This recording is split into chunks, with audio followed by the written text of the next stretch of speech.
Welcome to R Nitish Kanna YouTube channel. So நாம் இன்றைக்கி என்ன பார்க்க போகிறோன்னா மாவு அரைக்கிறது எப்படி, நெக்ஸ்ட் நம்மளோட ரொட்டீனை தான் பார்க்க போகிறோம். ஸோ வீடியோக்கு புதுசாக பார்க்குறவங்க லைக் பண்ணுங்கள், ஷேர் பண்ணுங்கள், சப்ஸ்கிரைப் பண்ணுங்கள். வாங்க வீடியோக்குள்ளே போகலாம்.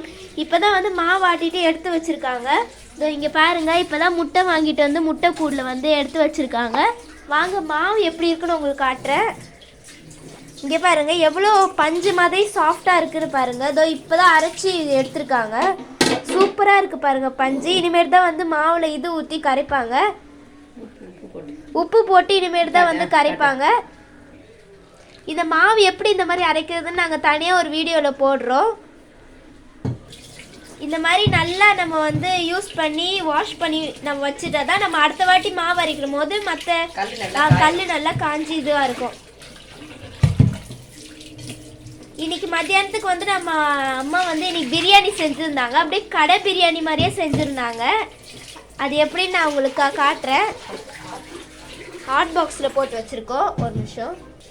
இன்னைக்கு நைட்டுக்கு நம்ம வந்து இதை பிரியாணி தான் சாப்பிட போகிறோம். பிரியாணி கூட இதெல்லாம் செஞ்சுருந்தாங்க.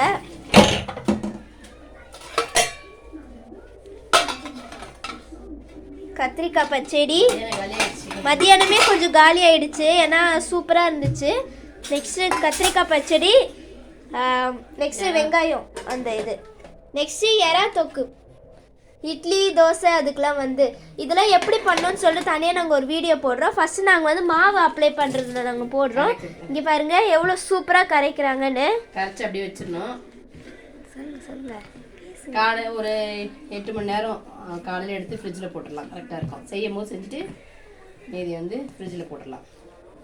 இது நீங்கள் செய்யும் போது செஞ்சுட்டு மீதியை ஃப்ரிட்ஜில் போட்டு அப்புறமா கூட யூஸ் பண்ணிக்கலாமா? நம்ம அது கைப்படாமல் கரண்டியை போட்டு நம்ம இது பண்ணிகிட்ருக்கோம்.